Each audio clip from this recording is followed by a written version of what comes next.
everybody. Hi everybody. It is Becca with DC by Foot and Top Things to Do DC. I am here in Georgetown. In fact, I'm spending the whole day here leading tours in Georgetown, and I had a little time between tours, so I thought I would take you on a little live walk. I'm going to show you the Chesapeake and Ohio Canal, although it's going to look a little different than maybe you've seen it in previous times, and I'll take you down along the Georgetown Waterfront. It is a beautiful day here in Washington, DC. We have beautiful weather, so there's going to be a lot of people out. I'll share with you a little bit of information. I'll try to do my best to answer questions when I see them on the live, but I'll be honest, it's super bright out today, so I'm having a little trouble seeing the screen. But if you have questions, drop them in, and I promise I will try to get to them. If not live on video, I'll try to answer your comments a little bit later. As always, though, we are out here leading tours in Georgetown.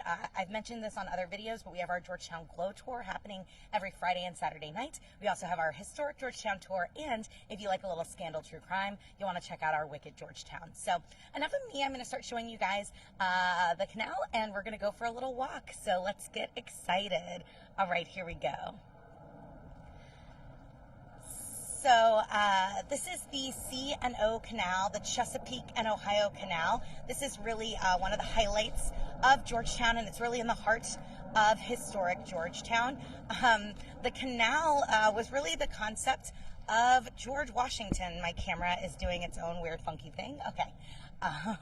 I'm still learning the gimbal, so I'm not as smooth at it quite yet. Here we go. So George Washington will be one of the first people to propose connecting Georgetown and the Potomac River area with canals to other trade routes. But this canal will not be built under George Washington. This will be done by the Chesapeake and Ohio Company, which is how it gets the name C&O Canal. The idea, of course, is to connect the trade route here, this sort of thriving tobacco port city that Georgetown has become, with other trade areas. So they break ground in 1828 with the intention of building a canal that's going to go all the way to Pittsburgh, Pennsylvania. A little bit of a spoiler on this story: it is not going to go all the way to Pittsburgh, Pennsylvania. It's going to go all the way to Cumberland, Maryland. After about 22 years of construction, the canal will end about 184 miles from where we are right now in Cumberland, Maryland.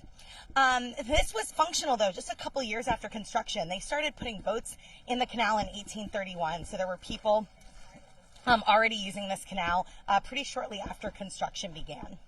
Kinds of things that would have traveled along the canal: you would have had coal. The C&O Canal was actually one of the largest transporters of coal in the region. You would have had tobacco moving along the canal. You would have had milled goods, so you would have had grains and textiles. Mail was delivered along the canal, and people would have used it to travel up and down the river as well. So this was a very used canal, although it wasn't a very profitable canal. The canal is completed in 1850, so 22 years to build it. Goes all the way to Cumberland, Maryland. And once it gets to Cumberland, Maryland, people are like excited but not thrilled, because the railroad had already been operating in Cumberland for about 8 years at that point. So canals were very useful, but they are certainly not as fast as railroads. So the railroad sort of becomes the primary form of transportation. That said, this canal was definitely used. I'm trying to change the angle here a little bit. This canal was definitely used from 1850 all the way into the 1920s. The golden year of the canal, though, the golden years is sort of the 1870s, 1880s. And what it does is it really builds up sort of a thriving industrial area down here along the canal and along the river. As the river is used less for trade, the canal becomes sort of the trade route, and this area becomes a really industrial part of the city. I'm walking along the C&O Canal, along what was known as the towpath, because often many of the boats that traveled along the canal, if they were not steamboats, they were actually mule powered, which is exactly what it sounds like.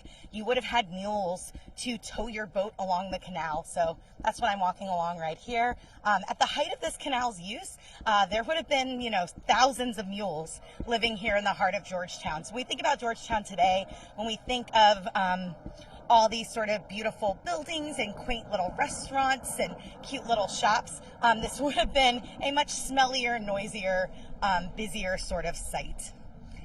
Now, as you can see, the canal is empty, which is a little awkward at the moment. when the canal stops operation, there was actually no guarantee that this canal was going to be preserved.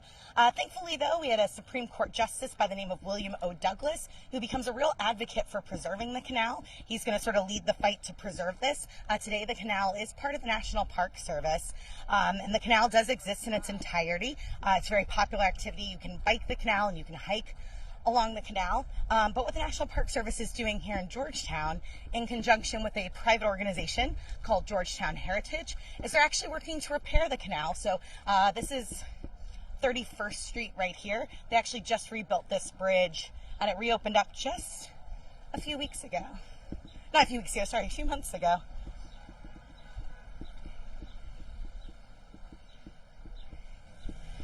So what Georgetown Heritage is doing, along with the National Park Service, is restoring this canal. They're repairing the locks, which we're coming up to a lock in just a moment. They're fixing the bridges. You can see how nice and new all this bridge work is. And then the plan is to put water back into the canal, have the canal be functioning again, and to put a replica boat back into the canal. So hopefully to encourage people to get a chance to experience the canal the way it was in the 19th century. You can see these beautiful buildings, structures down here along the canals. There would have been businesses, there would have been housing. I can't see how that looks for you guys. Hopefully good. Ooh, there we go. I cannot see my screen, so I'm going to do my best to make sure you guys are getting a good image, but it is super sunny today. It's beautiful. Oh, look at these roses. So yeah, we're coming across one of the locks along the canal. Locks were kind of like water elevators. They helped boats navigate up and down as they changed altitude, which was really important. We're pretty low-lying here in Georgetown, but as this canal continues up to Cumberland, it changes elevation of almost 600 feet. So it's really important for sort of navigating that area. So this is lock number 4 here. So the way a lock sort of works is you would have brought your boat into the lock, and then you would have been able to sort of raise and lower the water level to help sort of navigate those changes. And of course, if you had your mules hitched up, they would have been unhitched while you were going through the canal and going underneath, and then you would have rehitched your mules up on the other side. Steve just mentioned wandering along here with a coffee and cupcake from Georgetown Cupcakes. Look, I'm never going to say a bad thing about any cupcake. However, if you are down along the C&O Canal and you want to have a really good coffee and cupcake, just around the corner here, I'll take you guys by it before I cross the street, is one of my favorite local Georgetown businesses, and that's Baked and Wired. So what I like to do, not on a Saturday because there's usually a line, what I like to do on a weekday morning is I'll come here to Baked and Wired, and I will get myself a tea. I'm not a big coffee drinker personally, but they have great coffee. I'll get myself a tea. I'll get myself some sort of tasty pastry treat, and then I'll chill out along the canal. A really good question from Sharon. Do I have any idea when the canal will be functional again? If I could know those things, I would share them. No, I wish I knew. Obviously, this project has been ongoing for a little bit. There's a lot of factors into a project like this. A lot of people have say on a project like this. There's funding issues. And then we did have the pandemic and some stop on construction last year. And so we keep hearing like soon, the canal will be functional again. So as soon as we know more, we will definitely share it with you. I'm going to show you guys the view from the bridge here. Now, this little construction over here is actually, they're going to be building a new little visitor center for the canal over here as well. So that's what's happening with this construction. But you can kind of get a nice view down the canal here. Oh, good. I see some Baked and Wired fans as well. Honestly, I tell everybody, to really be fair, you've got to try both. You've got to try Baked and Wired and Georgetown Cupcake and have a cupcake taste test. That's the only way to do it. So you can see just really, really lovely views. I know the sun's sort of in the way right now. A little bit of water, but mostly from the rainfall that we've had. So we'll cross the street again. I'm going to take you guys a little bit further down the canal. and then we'll cut down to the waterfront. It's sort of funny to me right now to have the canal empty, because the canal's nickname at various different points in its history was Grand Old Ditch, which is very much what it looks like right now. It looks like a grand old ditch. So I just sort of feel like we're just at another moment in the history of the C&O Canal.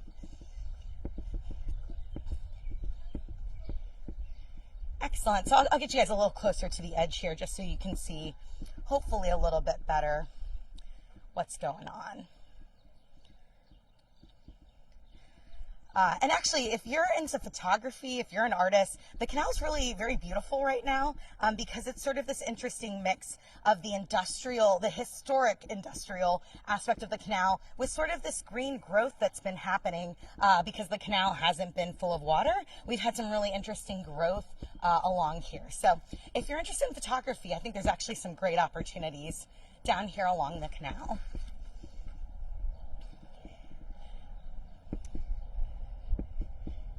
Now, I mentioned just a few minutes ago that it was really thanks to a particular Supreme Court Justice, William O. Douglas, that this canal was really preserved the way it should be. And on the other side of the canal, which is a little hard for me to get to just because of the construction closure, you can see there's actually a bust here to honor Stephen O. Douglas. Sorry, I said Stephen O. Douglas. William O. Douglas, Supreme Court Justice William O. Douglas. Oh, I need a cupcake. My sugar levels are low.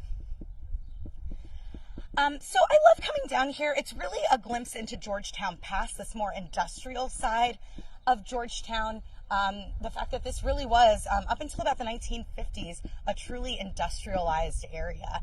There's still some remnants of that. You can see it in these converted office buildings and apartment buildings. A little bit over here, but a much more industrialized area than we think of it today. In fact, this building here used to be a foundry, so they would have had a lot of different businesses inside it, but at one point it was a foundry. There was also a veterinary hospital in this building to care for the mules that worked along the canal. I'm going to give you one last sort of canal view, and then we'll walk down towards the riverfront. Just to orient as well, if you come down here, the canal through Georgetown runs parallel to M Street. So M Street's sort of the main drag. That's where you're going to find the old stone house, the oldest house on its original foundation in Washington, D.C. And it's also where you're going to find a lot of the shops and everything. Turn this around for you. So we're running kind of parallel to M Street and parallel to the Potomac River. So I'm going to take you down towards the Potomac River and take you through the Waterfront Park and give you just a little view of what it's like on a beautiful Saturday afternoon. If you're in the area or thinking about visiting, this is a really great time of year weather-wise. It's warm but not hot yet, which is really nice. As I'm walking, there are 10 embassies in Georgetown. Often people think all the embassies are on Embassy Row because of the name Embassy Row, but not every embassy is there. Many are, but not every embassy. Georgetown is home to 10 embassies, and I'm right outside the Embassy of Venezuela. So this is the Venezuelan Embassy. Very quiet right now, not always so. Sometimes there can be quite a lot of activity outside of these embassies, but you'll see other embassies in Georgetown. The Embassy of Sweden is down here, so is the Embassy for the Ukraine, the French Embassy, so there's quite a number of embassies. Sharon's asking if we still do our haunted Georgetown tour. We actually do kind of two different evening Georgetown tours. One is our Ghosts of Georgetown, which I highly recommend. It's spooky but not super scary, very family friendly, and we visit some of the most haunted historic houses in Georgetown. Then in addition to that, we do our Wicked Georgetown tour, which looks a little bit more at true crime, scandals, and some other sort of spooky, scary things. So we talk about spies and espionage and adultery and murder, so all the good stuff. So I'm so glad you enjoyed the tour that you took with us, and I hope you'll come and take one again. As we're coming down to a really good example on this little structure here, sorry the video is a little tilted, A really good example of the Georgetown easement markers. These are placed here by the Foundation for Preservation of Historic Georgetown. What these easement markers really are is an indication that the homeowner can substantiate the history of this house, that they can basically substantiate when it was built.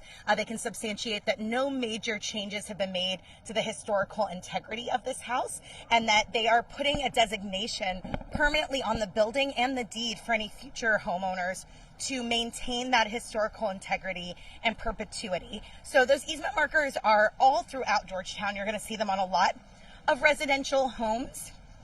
But just because you don't see an easement marker doesn't mean that something isn't necessarily historic. It might just mean that there were changes made that are unable to be repealed or changed. Or it might mean that they just don't quite want to put that sort of restriction onto their building. But definitely keep an eye out for those easement markers when you're walking through Georgetown. And we're continuing down 30th Street. We're making our way down to the Waterfront Park. I think I'm going to skirt you guys around a little bit to show you some of the Swedish Embassy, but let's see what it's like as we cross down.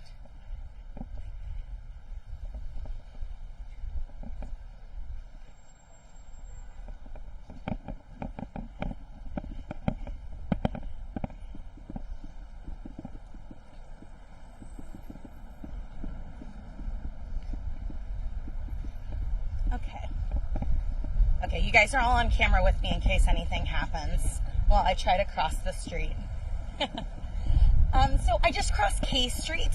K Street runs right under the Whitehurst Freeway. At this point, it was actually the construction of this freeway here, this Whitehurst Freeway, that spurred a lot of that historic preservation in Georgetown. By the time this freeway was constructed, this area was really considered to be sort of blighted. It was a lot of old industrial buildings, a lot of old structures and housing, and so a lot of history was torn down to build this sort of highway, this freeway, this transportation route. And when that happened, there was sort of a reckoning, a reminder that even the most historic part of the city could fall prey to development. And so that was one of the kind of inciting incidents that really spurred serious historic preservation here in Georgetown. So just remember, when you come down to the waterfront, of all the different parts of Georgetown, it's probably the most different, the least preserved in some ways from what it once was.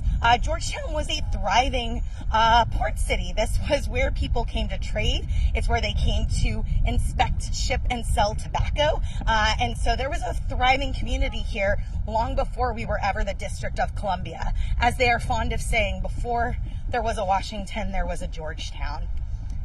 So we're making our way down K Street. I'm going to show you the Swedish Embassy. I just think it's a really cool building. And then we'll walk along the waterfront for a little bit.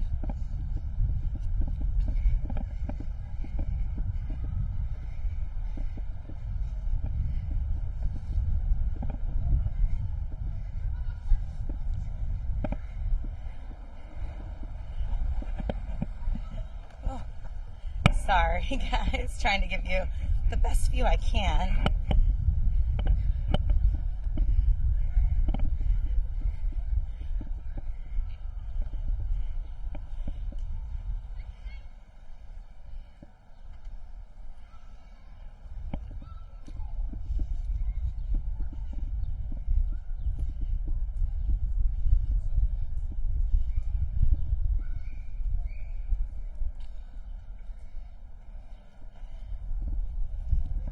So here, outside the Swedish Embassy,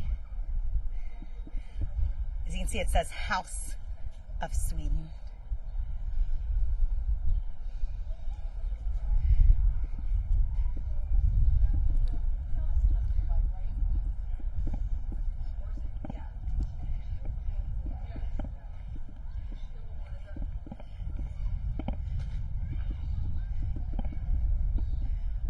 So here we go.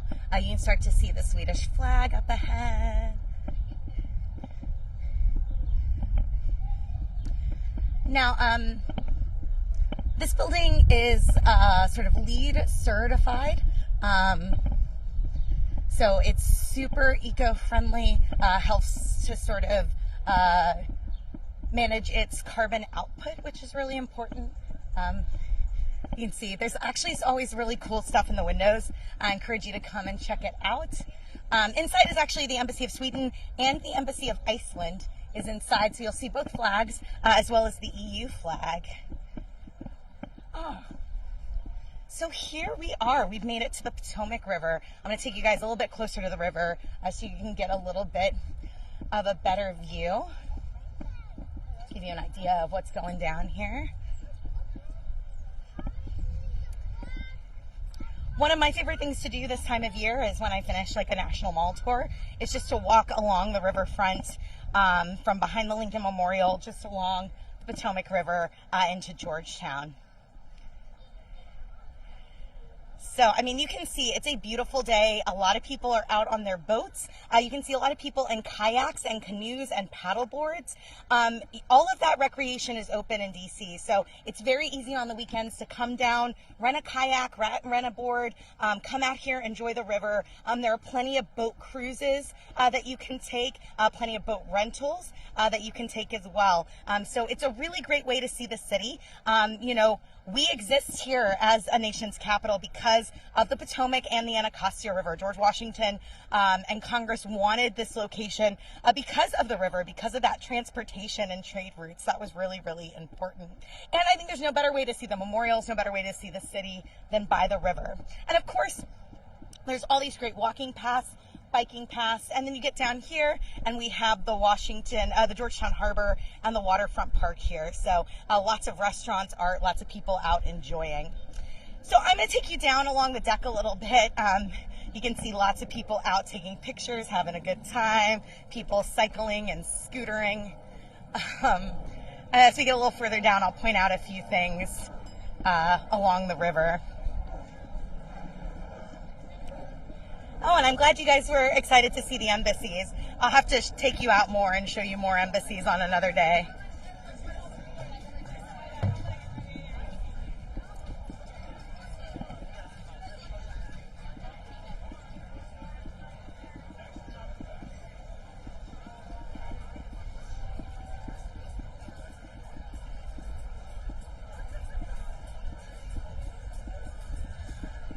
If any of you watching have a boat and you want to come see the Potomac by boat, I'm always happy to do a boat tour, private boat tour. That's always an option. All these people seem like they're having a really nice time on their boats.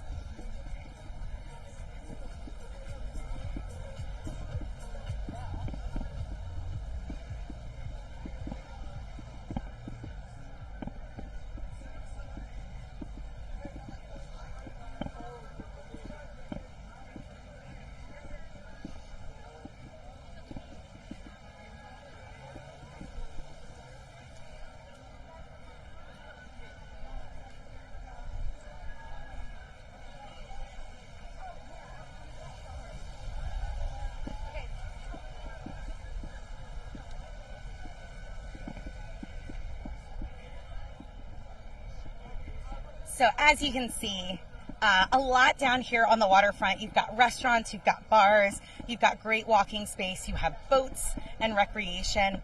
There's just so much to do. There's so much good people watching. Oh, I can't at the moment, but you can wave and say hi. And everybody's so friendly. So as we're coming down, this is actually one of my favorite boat companies, the Potomac Paddle Club. This is where you get to hang out, imbibe, and paddle your way along the Potomac. So check it out, Potomac Paddle Club. Here's a little bit better view. You can see the Memorial Bridge there. That's the bridge that goes across to Arlington National Cemetery. It was just built, or I should say kind of restored over the last 2 years. So a really, really beautiful bridge. Oh, I'm glad you guys like the view from down here. It's really nice to see everybody out and about.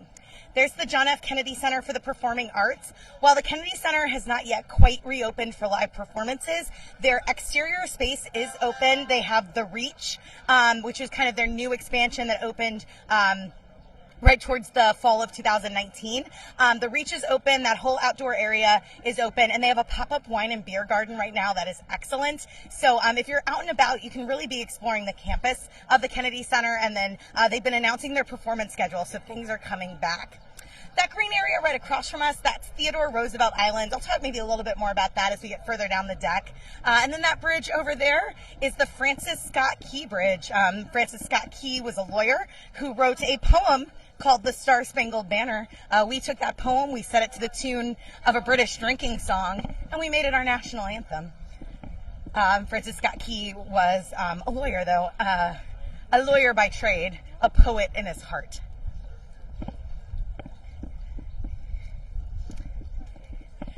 You can see down here too, along the waterfront, we've got the water taxi coming and going here from Georgetown. Water taxi is one of my favorite ways to get from between here, the wharf, and Old Town Alexandria. It's a really fun way if you have a little time to spare. Obviously not as fast sometimes as metro or hopping in a car can, but it's a really fun way to go between those kind of three areas to see everything from the water. I'm a big fan of the water taxi. No better time.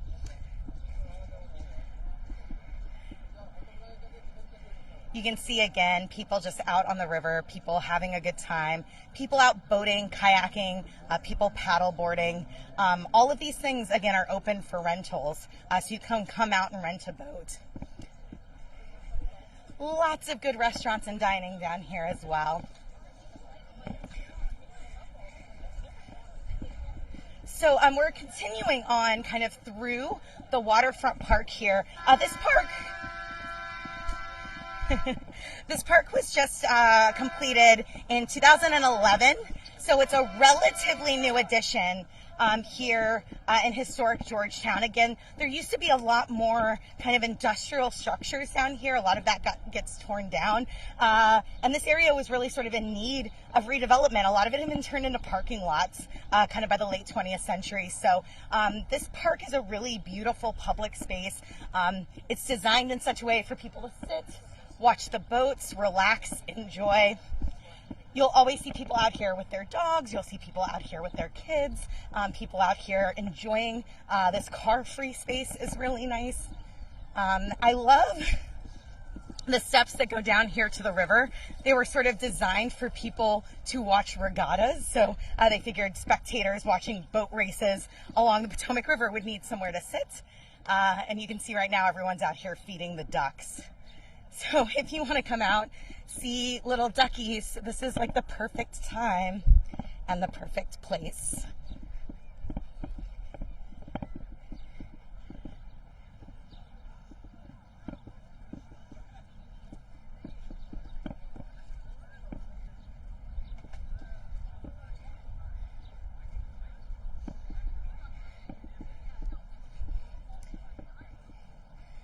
We're getting a little bit better view of Theodore Roosevelt Island across the river from us, that beautiful green space.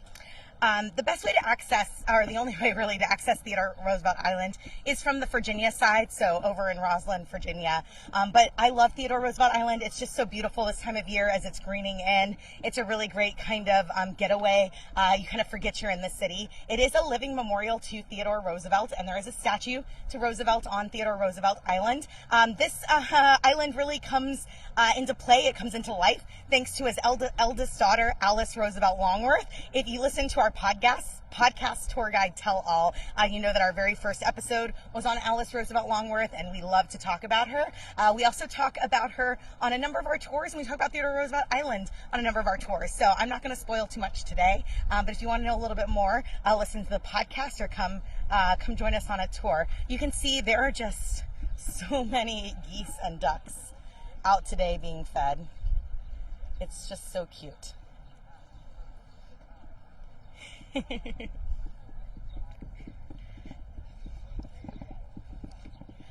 Continuing along here along the riverfront, we're coming up to something I highlighted on a live video just a couple nights ago. This is one of the 5 installations making up Georgetown Glow. Obviously it's daytime right now, so it's not exactly glowing the way it normally would be, but these things are here even during the day. This piece is by Edwin Baruch. It's called Light Pavilion. Again, it's daytime, so the lights aren't on, but it has a really kind of holographic, spooky feeling at night when it's all illuminated. During the day, it looks a little bit like a chicken coop. I had a guest on a private tour a few nights ago telling me that it would have been really fun if every so often there was a chicken in there.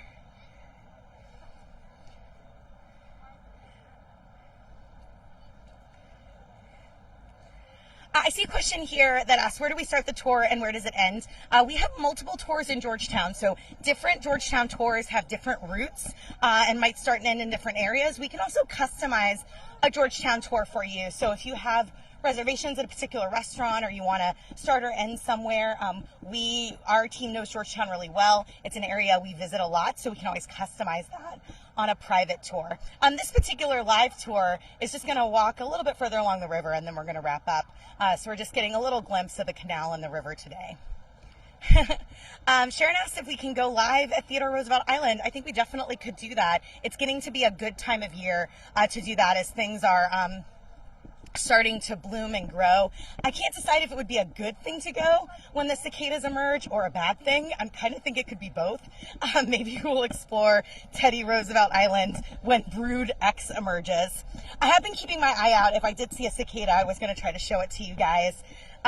There were definitely a lot of molting cicadas at my house, but I did not want to go live last night and show you all of that. As we get a little past the waterfront harbor area, you can see it calms down a little bit. It usually gets a little quieter the further west you go, a little bit away from the restaurants and the bars, but you can still see lots of people out along the river. A lot of people still enjoying the water recreation, and there is still a ton of green open space. This is a great place to come have a picnic. It's a great place to come with your pet. It's just a really nice area. We talk on our tours all the time about Georgetown's wonderful businesses, its wonderful restaurants, its wonderful historic sites, and those are all reasons to come. But the copious amount of green space here and this beautiful park is actually, I think, one of the real highlights of Georgetown. And they have this beautiful rain garden here for collecting water.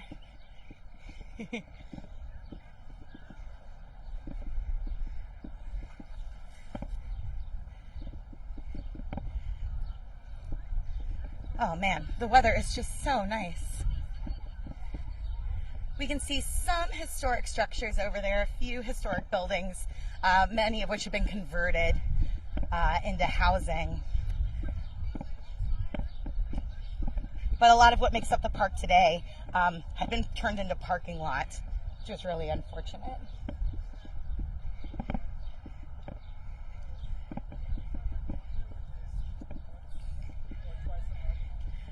All right, I'm going to take you guys just a little bit further down the Potomac riverfront walkway here. Maybe give you a little bit better view of the Francis Scott Key Bridge. But we'll be wrapping up in just a minute or two. So if you guys have any other questions right now, be sure to drop them in. Questions about Georgetown or questions about anything DC related. And of course, if you're watching this not live, don't be afraid to drop in your questions. I promise we'll get to them and we'll answer them as soon as we can. The weather really is, it's remarkably good.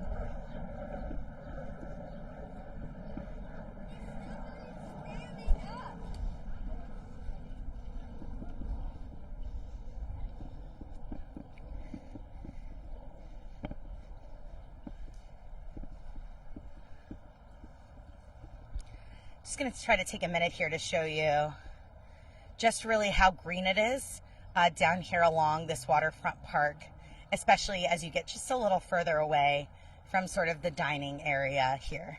And what you're seeing on the other side of the river, that's Arlington, Virginia, that's Roslyn, which is why you're seeing those taller structures. Those would be in violation of the DC Height Act. So it's actually behind Theodore Roosevelt Island, that is Virginia.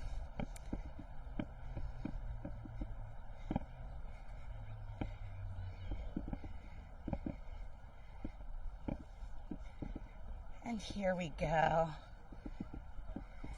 We're getting towards the end of where I'm going to take you today, but I'm going to take you out to get a little bit better view of the Francis Scott Key Bridge.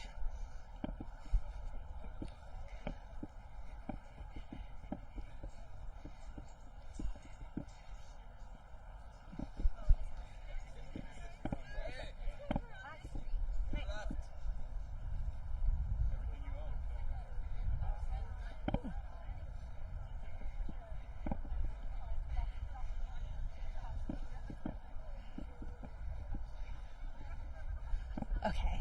Well, I'll show you the bridge and I'll show you one more thing too.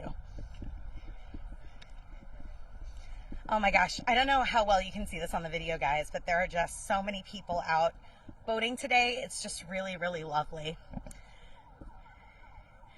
And you can see on the bridge there are walkers, there are pedestrians, there are cyclists, there are people on scooters. This is a really good way to come across. If you're ever staying kind of on the Virginia side, if you're in Arlington, sometimes one of the easiest ways to get to Georgetown, because there isn't a metro in Georgetown, is to actually just come across the Key Bridge, especially when the weather's nice. You get some beautiful views of the city from the Key Bridge. You really get a nice view of the memorials of the Kennedy Center, and then it brings you right onto M Street, so right into the heart of Georgetown.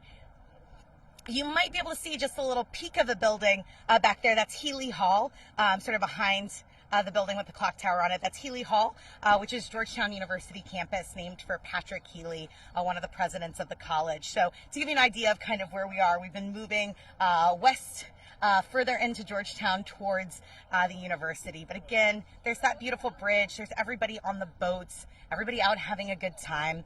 There's actually still more Waterfront Park. I'm not quite going to go all the way to the very, very end, but I do want to show you something that I didn't know about until I started tour guiding, which is the Labyrinth here. This is one of the elements of the park. There's a labyrinth, which can be used for contemplation, meditation. You can follow the path within it here.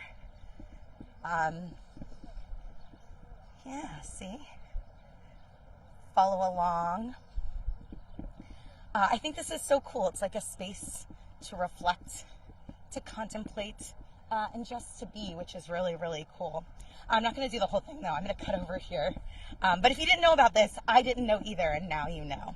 So I want to thank you guys for tuning in just for a little live walk through Georgetown. We'll be doing another one of these in a couple days where I'm going to show you one of my favorite hidden cemeteries in Georgetown. But if you guys have topics you want covered, if you have things you want to see, I love your suggestions. Every time you make a suggestion, we're always looking at what you see, and we're going to try to do our best. As always, we hope that you will come and join us on a tour. We hope you'll also check out our YouTube channel to see longer full virtual tours. This was just a little walkabout with me today, but if you want to see some more in-depth Georgetown tours, you can check out our YouTube channel. We just posted a really cool campus tour around Georgetown University. So if you want to see the university up close, just subscribe to our YouTube channel. That's the best way to see all our videos. Of course, make sure that you're liking this page. If you enjoy this live video, be sure to share. If you're checking out tours, go to dcbyfoot.com or send us a message. Thank you guys so much. Have a great Saturday. Be safe, be well, and hopefully we'll see you soon. Bye, everybody.